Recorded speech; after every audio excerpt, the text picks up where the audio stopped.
এক ভাইয়ের ভিডিও চোখে পড়লো। নাম ওয়াসিম ইফতেখারুল হক। তবে ভাই, আপনার নাম এটা কিনা আমি সঠিক জানি না। আমি আপনার সম্বন্ধে তেমন ঘাটাইনি কোনো কিছু, কিন্তু ভিডিও শেষে এই নামটি আমি পেয়েছি, তাই ধরে নিলাম এটাই আপনার নাম, ওয়াসিম ইফতেখারুল হক। ভাই, আপনি একটা ভিডিও করেছেন, বেশ কিছু কথা বলেছেন, নীতিবাক্য শোনাতে গিয়েছিলেন আর কি। যাই হোক, আমরা একটু কথাগুলো শুনি। রহমান অ্যাডমিশন টেস্ট দিলেন। টেস্ট দিয়ে ঢাকা ইউনিভার্সিটিতে ভর্তি হলেন লয়ে। এরপর তিনি মাইগ্রেট করে আইআরএ চলে গেলেন, ইন্টারন্যাশনাল রিলেশনশিপ। এরপর অনিবার্য কারণে তাকে ড্রপ আউট হতে হলো। প্রশ্ন হচ্ছে, ড্রপ আউট কি অপরাধ? ড্রপ আউট কি আর কারোর হয় নাই? মাইক্রোসফটের Bill Gates, he is dropped out. অ্যাপলের Steve Jobs, he is dropped out. এই যে ফেসবুক ইউজ করছেন Mark Zuckerberg, he is also dropped out. Dropped out হয়ে কি তারা $1 বিলিয়ন বিজনেস করছে না? দুনিয়া কাঁপাচ্ছে না? অবশ্যই কাঁপাচ্ছে। আসেন কবিগুরু রবীন্দ্রনাথ ঠাকুরের ক্ষেত্রে। গোলাম আজম নিজে তার বইয়ে কবিগুরু রবীন্দ্রনাথ ঠাকুরকে বলেছেন কবি সম্রাট। রবীন্দ্রনাথ, হি ওয়াজ অলসো ড্রপ আউট। এই পর্যন্ত কথাগুলো আপনার ভালোই লেগেছে। আপনি যে কথাগুলো বলেছেন এই কথাগুলোর সাথে আমিও একমত, তবে 90% একমত না। সেটা কিরকম? 90 বললেও ভুল হবে, 99% একমত না, ওই 0.1% আর কি একমত। এখন সেটা কিভাবে, আসেন একটু আপনি যেমন ভিডিও করেছেন তেমনি ভাবে আপনার প্রতি উত্তরে আমি কিছু কথা বলি। কথাটা হচ্ছে এরকম, আপনি বলেছেন ড্রপ আউট হওয়া কি দোষের? না, একদম না। আমি তো অন্তত তা মনে করি না। আমি মনে করি না যে একটা ব্যক্তি পড়ালেখা করতেছে, হঠাৎ করে সে ড্রপ আউট হয়েছে, তাই বলে তার জীবন থমকে যাবে বা সে জীবনে কিছু করতে পারবে না। তাহলে আপনি যে উদাহরণগুলো দিয়েছেন, যেমন Bill Gates, Mark Zuckerberg, Steve, এদেরকে যে উদাহরণগুলো দিয়েছেন, তারা তাহলে আজকে এই পর্যায়ে এসে পৌঁছাতে পারতো না। সত্যি বলেছেন, তারাও ড্রপ আউট, তাদের অনেকের শিক্ষাগত যোগ্যতা নেই, তারপরও তারা এই অবস্থায় এসে পৌঁছেছে। তবে একেবারেই শিক্ষাগত যোগ্যতা নেই তা নয়। যাই হোক, ওদের কথায় আমি আসবো না, কিন্তু পরবর্তী কথাগুলো যেগুলো বলেছেন সেখানেই হচ্ছে দ্বিমত। এখন বলতে পারেন যে ড্রপ আউট হলে কি রাষ্ট্র চালানো সম্ভব কিনা? Come to the point. Indira Gandhi, she was dropped out. Rajiv Gandhi, he was dropped out. Forget Asia. Winston Churchill কিন্তু ছিলেন, ব্রিটেনের প্রধানমন্ত্রী ছিলেন, he was also dropped out. He was one of the most successful politicians in the world's history. তারা কি দেশ চালান নাই? হ্যাঁ, এইখানে আপনি বোঝাতে চেয়েছেন যে তারা কি দেশ চালায়নি? তারা তো সুন্দরভাবে এবং খুব কঠিনভাবে জাদ্রেলের সহিত সারা বিশ্বের কাছে স্মরণীয় হয়ে আছেন তাদের দেশ পরিচালনার জন্য। ভাই, সুন্দর কথা বলেছেন। এইখানেই আমার দ্বিমতটা কেমন? এখন এই যে আপনি যাদের উদাহরণ দিলেন যে এদের শিক্ষাগত যোগ্যতা নেই, যেমন আপনি বলেছেন ইন্দিরা গান্ধীর কথা। আচ্ছা, ইন্দিরা গান্ধীর শিক্ষাগত যোগ্যতা কি? ইন্দিরা গান্ধীর শিক্ষাগত যোগ্যতা ছিল আন্তর্জাতিক মানের। তিনি সুইজারল্যান্ড, ভারত, শান্তিনিকেতন থেকে এবং অক্সফোর্ড সামারভিল কলেজে পড়াশোনা করেন। সেখানে তিনি ইতিহাস ও রাষ্ট্রবিজ্ঞান নিয়ে অধ্যয়ন করেন। এছাড়াও তিনি বহু বিশ্ববিদ্যালয় থেকে সম্মানিত ডক্টরেট ডিগ্রি লাভ করেন। অথচ আপনি তাকে বলেছেন ড্রপ আউট। হতেই পারে, সে ড্রপ আউট হতেই পারে, হয়তোবা ড্রপ আউট হয়েছে। আমি সেদিকে জাস্টিফাই করতে গেলাম না যে সে আসলেই ড্রপ আউট হয়েছে কিনা। আমি ধরে নিলাম না, আপনার কথাটা কি আমি মেনে নিলাম যে সে ড্রপ আউট হয়েছে। তো তাতে কি হয়েছে? সে ড্রপ আউট হলেও সে যে শিক্ষাগত যোগ্যতা অর্জন করেছে এবং যে সার্টিফিকেট গুলো অর্জন করেছে তাতে তার মান অনেক বেড়ে গেছে। ড্রপ আউটের কারণে তার জীবন থমকে যায়নি, বরঞ্চ তার জীবনকে চালিয়ে নেবার জন্য সে সেইখান থেকে ড্রপ আউটের পর থেকে আবার চেষ্টা করেছে। চেষ্টা করতে করতে করতে করতে সে নিজেকে এমন এক সুউচ্চ জায়গায় পৌঁছে নিয়ে গেছে যেখান থেকে তিনি শাসনভার চালানোর মতন ক্ষমতা রাখেন, সেটা প্রমাণ করে গেছেন। এবার আসি, আপনি বলেছেন রাজীব গান্ধীর কথায়। রাজীব গান্ধী ডুন স্কুলে পড়াশোনা শেষ করে ক্যামব্রিজের ট্রিনিটি কলেজ এবং লন্ডনের ইম্পেরিয়াল কলেজে মেকানিক্যাল ইঞ্জিনিয়ার দিয়ে পড়াশোনা করলেও কোনো ডিগ্রি পাননি। পরবর্তীতে তিনি বিমান চালনার প্রশিক্ষণ নিয়ে ইন্ডিয়ান এয়ারলাইন্সের পেশাদার পাইলট হিসেবে কাজ করেন। অর্থাৎ রাজীব গান্ধীও ড্রপ আউট হলেও তিনি কিন্তু পড়াশোনা চালিয়ে গেছেন। কিন্তু তিনি সার্টিফিকেটটা পাননি, অর্থাৎ সনদ অর্জন করতে পারেননি। কিন্তু একটা মানুষের যে পড়ালেখা চালানোর দরকার এবং যে শিক্ষাগত যোগ্যতা অর্জন করার দরকার ছিল সেটা তিনি করেছেন। আপনি দেখেন, যেমন ইন্টারমিডিয়েটে 2 বছর পড়ালেখা করতে হয়। এখন কোন একটা ছেলে 2 বছর ঠিকই পড়ালেখা করলো, কিন্তু সে পাস করতে পারলো না, কিংবা পরীক্ষা দিল না, সে ড্রপ আউট করলো। তাই বলে এই যে 2 বছর ধরে যদি সে পড়াশোনা করে থাকে, যদি না করে থাকে সেটা ভিন্ন কথা। আর যদি সে পড়াশোনা করে থাকে, তাহলে তার এই পড়াশোনাটা বৃথা যায়নি, তার ভিতরে আছে। ঠিক তেমনি ভাবে রাজীব গান্ধীর ব্যাপারটা আমি তাই বলবো, হয়তোবা তিনি পড়াশোনা করেছেন, কিন্তু তিনি পাস করতে পারেননি বা সার্টিফিকেট অর্জন করতে পারেননি। কিন্তু তারপরও এতদ সত্ত্বেও তিনি শেষ পর্যন্ত গিয়ে পাইলট হয়েছেন, এবং পাইলট হিসেবে তিনি কর্মরতও ছিলেন, অর্থাৎ ওনার একটা শিক্ষাগত যোগ্যতা ছিল। এরপরে আপনি ব্রিটেনের প্রধানমন্ত্রীর কথা বলেছেন, আর ধরলাম, আর বেশি কিছু বললাম না, আমি 2টা ব্যক্তির উদাহরণের কথাই বললাম। এখন বলি আপনাকে, আপনার কথাগুলো সুন্দর ছিল যদি আপনি ওই নীতিতে আপনার কথাগুলোকে চালিয়ে নিতেন তাহলে।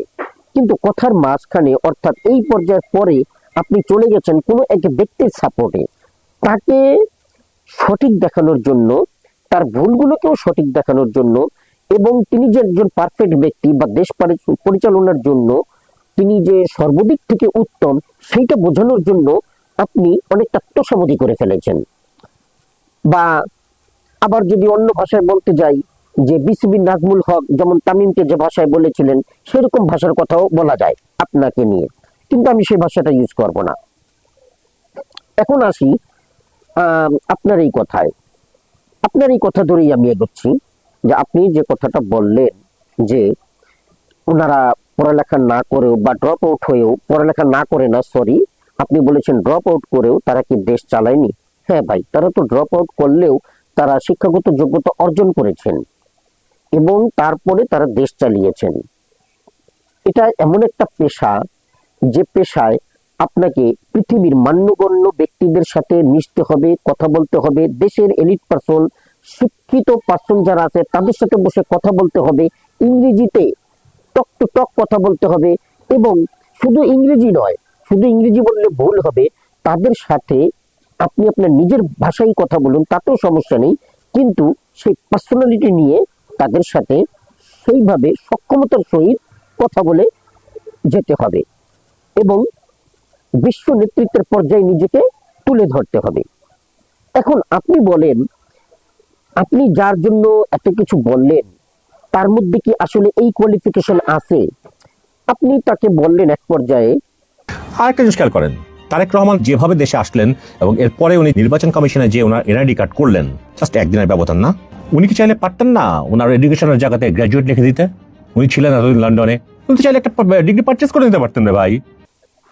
যে উনি চাইলে ওই সময় এসে উনি একটা ডিগ্রি লিখে দিতে পারতেন, পারচেজ করে এনেও দেখাই দিতে পারতেন। না ভাই, উনি পারতেন না। উনি পারতেন, আপনার কথাটা ঠিক আছে, উনি পারতেন এরকম একটা পারচেজ করে এনে সার্টিফিকেট মানুষকে শো করে উনি ওনার শিক্ষাগত যোগ্যতায় ডিগ্রি কেন, একেবারে স্নাতক অমুক তমুক যা আছে তা তুলে ধরতে পারতেন। কিন্তু এটা ওনার জন্য সুফল বয়ে আনতো না। কারণ দেখেন, উনি 5ই আগস্টে, সরি, উনি যখন এসেছেন, উনি আসার পরে যে কর্মকাণ্ডগুলো করেছেন, তখন অনেকেই কেউ কিছু বলেনি, তাকে বাহবা দিয়েছে। কিন্তু এখন কিন্তু তার থলের বিড়াল সব ফাঁস হচ্ছে। সে কি করতেছে, কার পারমিশন এখানে এসেছে, ইত্যাদি ইত্যাদি সমস্ত খুঁটিনাটি বিষয় নিয়ে সব আলোচনা হচ্ছে এবং ধীরে ধীরে তার এই সব কিছুই বের হবে। এরকম ভাবে উনি যদি আজকে পারচেজ করার সার্টিফিকেট দিয়ে ওনার হলফনামা পূরণ করতেন এবং সেই হলফনামা দিয়ে তিনি নিজেকে চালিয়ে নিতেন, তাহলে অদূর ভবিষ্যতে তার জন্য অপমানজনক ব্যাখ্যা অপেক্ষা করত, যা অত্যন্ত নিন্দনীয় হতো। বরঞ্চ এই দিকে আমি তাকে ধন্যবাদ দেই, তিনি সেই নিন্দনীয় অপকর্মে নিজেকে লিপ্ত না করে তার সঠিক তথ্যটাই তিনি তুলে ধরেছেন। এবার আসি আপনার এই কথার পরিপ্রেক্ষিতে আবার আরেকটা সাইডে আসি আমরা। সেই সাইডটা কি দেখেন, আপনি বিল গেটসের কথা বলেছেন, স্টিভ জবস, মার্ক জাগারবার্গ, তাদের কথা বলেছেন। আচ্ছা, তারা কিন্তু দেশ পরিচালনা করেননি, তারা স্বকর্মে অত্যন্ত সুউচ্চ স্থানে নিজেদেরকে আসীন করেছেন, নিজেদেরকে পৌঁছে নিয়ে গেছেন, যেখানে তাদের কোম্পানি বা তাদের প্রতিষ্ঠান চালানোর জন্য তারাই সর্বময় কর্তা ছিলেন। তাদেরকে কারো কাছে জবাবদিহি করতে হতো না, অর্থাৎ তারা উদ্যোক্তা ছিলেন, যার কারণে তাদের সেই সমস্যাটা হয়নি। কিন্তু আপনি যদি প্রধানমন্ত্রী পদের সাথে তাদের সেই জবটাকে একত্রিত করেন, তাহলে নেহাইতি এটা আপনার বোকামি এবং অজ্ঞানের পরিচয় দেয় বলেই আমি মনে করি। অর্থাৎ আপনি সঠিকভাবে বিচার বিশ্লেষণ করার মতন ক্ষমতা রাখেন না। কেন বললাম কথাটা? প্রধানমন্ত্রী তো পদের জন্য যে আপনি বলতে চাচ্ছেন যে ইন্টার পাস হয়েছে তো কি হয়েছে, তিনি কি দেশ পরিচালনা করতে পারবেন না? বরং আরো সুন্দরভাবে করতে পারবেন, কারণ তার রক্তের ধারায় আছে শহীদ জিয়াউর রহমান এবং খালেদা জিয়ার মতন পার্সোনালিটি। অতএব সে তো অটোমেটিক্যালি পারার কথা। এখানেই ভাই প্রবলেমটা হচ্ছে, এখানেই। আলেমের ঘরে কিন্তু আলেমই হবে এমন না, আলেমের ঘরে জালেমও হয়। এখন আপনাকে বলি, একটা চেয়ারম্যান, অশিক্ষিত একটা লোক চেয়ারম্যান হয় বা মেম্বার হয়, অথচ একটা ডিগ্রি পাস ছেলে কিংবা বড় কোনো পদে বড় কোনো ডিগ্রিধারী লোক তাদের সার্টিফিকেটটাকে সত্যায়িত করার জন্য ওই অশিক্ষিত ব্যক্তির কাছে যেতে হয় যে আপনারা আমাকে এখানে সত্যায়িত করে দিন, আমাকে একটা চারিত্রিক সার্টিফিকেট দিন, তাহলে আমার চাকরি হবে বা আমি অমুক জায়গায় ভর্তি হতে পারবো। এবং এই বিষয়টা নিয়েই আবার শিক্ষিত সমাজ বলে থাকে যে এমন দেশে বসবাস করি যেখানে একজন অনার্স পাস ছেলে একটা মূর্খ ব্যক্তির কাছে গিয়ে ধন্না ধরে এবং তার করুণার অপেক্ষা করতে থাকে যে সে কখন সিগনেচারটা দিবে, তার পিছু পিছুও ঘুরতে হয়। আমাদের শিক্ষা ব্যবস্থার কি অবমূল্যায়ন করা হয়, আমাদের দেশের শিক্ষা ব্যবস্থাটা কোন পর্যায়ে গিয়ে পৌঁছেছে, এই দেশটা কিভাবে উন্নতি হবে। আপনার মতন তথাকথিত লোকেরাই তখন কিন্তু আবার এই কথাগুলো বলে থাকেন। এখন এই কথাটা কি আসলে ভুল? আমি তো মনে করি না ভুল না, আসলেই তো এরকম একটা হওয়া উচিত। আপনি যদি সেনাবাহিনীর অফিসার পদে যোগ দিতে চান, আপনাকে মেট্রিকে 4.5 থাকতে হবে, ইন্টারও 4.5 থাকতে হবে। এখন তো আবার তারা কোনো কোনো পর্যায়ে মেট্রিকে 5 চায় আর ইন্টারে 4.5 হলেও চলে। এখন আমার কথা হচ্ছে, যদি কোনো একটা ছেলে ড্রপ আউট হয়, ড্রপ আউট করার পরে সে আবার খুব ভালো রেজাল্ট করলো, দুইটা মিলাইয়া তার 10 হয়ে গেল পয়েন্ট, তাকে কি সেনাবাহিনী অফিসার পদে নেবে? আপনার কাছে আমি প্রশ্ন করতেছি, নেবে?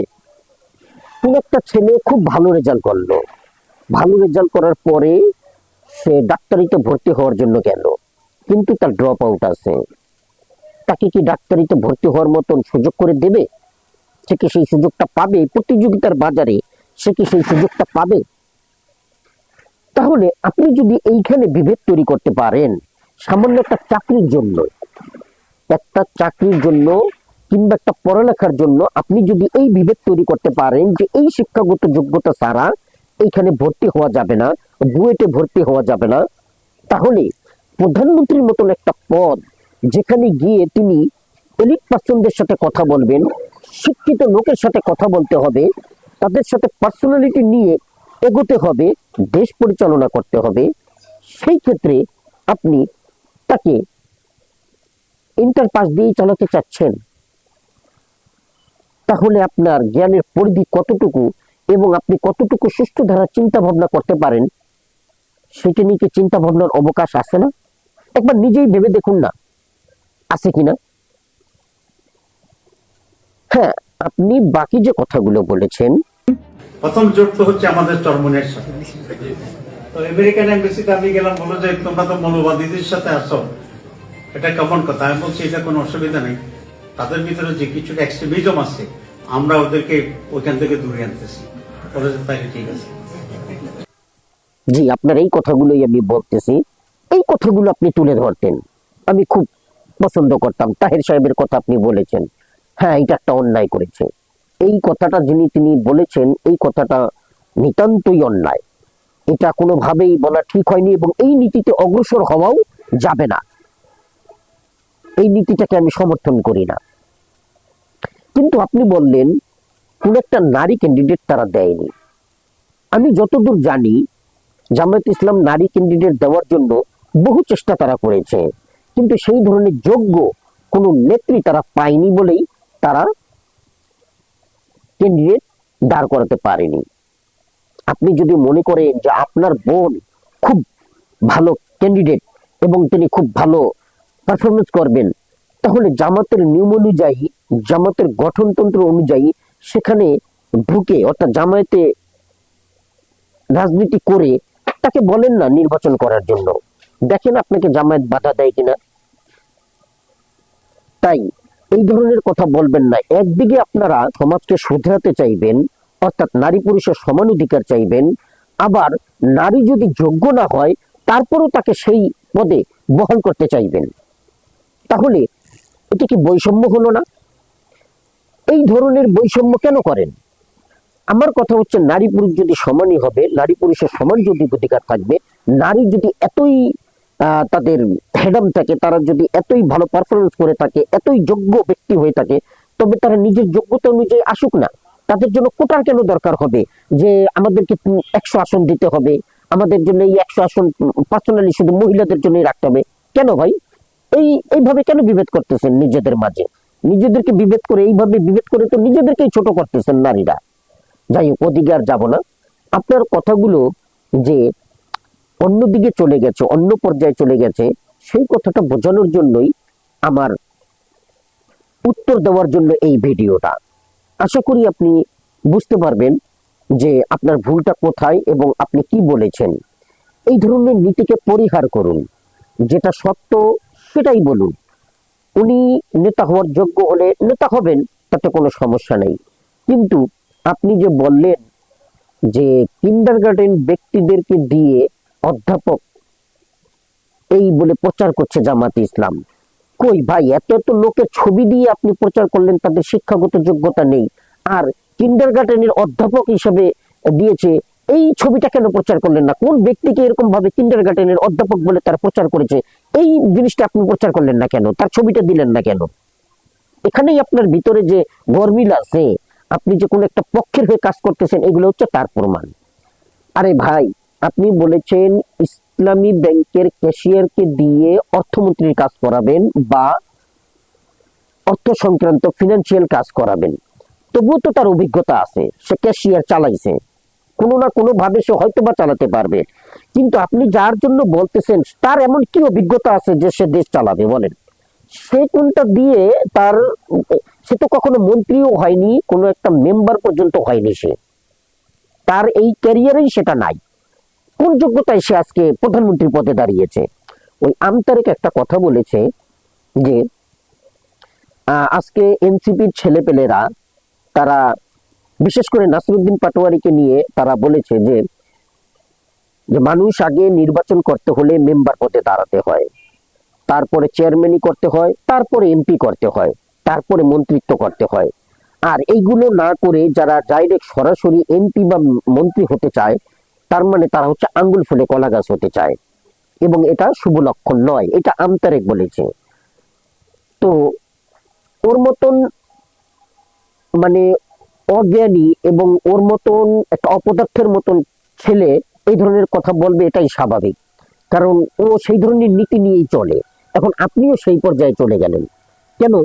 তাই আমি যদি এখন এই আমতারেকের কথাই বলি, যে আপনি যার জন্য কথা বললেন এই পুরো ভিডিওতে, সেখানে তার কি যোগ্যতা আছে? সে কি কখনো মেম্বার পদে দাঁড়িয়েছে? সে কি কখনো চেয়ারম্যান পদে দাঁড়িয়েছে? সে কি কখনো এমপি মিনিস্টার হয়েছে? তাকে আজকে আপনারা প্রধানমন্ত্রী করার জন্য আবার ভিডিও করে বলতেছেন, তার যোগ্যতা তুলে ধরার চেষ্টা করতেছেন, অথচ তার যোগ্যতার কোনো সার্টিফিকেট বা কোনো রেফারেন্স আপনি তুলে ধরতে পারেননি। তাই এগুলো নয় ভাই, সত্যিকার অর্থে দেশটাকে ভালোবাসুন। দেশটাকে ভালোবাসলে এই দেশের উন্নতি হবে, আপনার উন্নতি হবে, আমার উন্নতি হবে। আমাদের তো বয়স প্রায় শেষ, আমরা তো শেষ পর্যায়ে চলে এসেছি। এখন আমাদের যারা প্রজন্ম আসতেছে তাদের জন্য অন্তত এই দেশটাকে সুন্দরভাবে গড়ে যাই এবং তাদের জন্য একটা সুন্দর দেশ উপহার দেওয়ার চেষ্টা করি। এটাই হোক আপনার এবং আমার প্রত্যয়। ধন্যবাদ। আসসালামু আলাইকুম।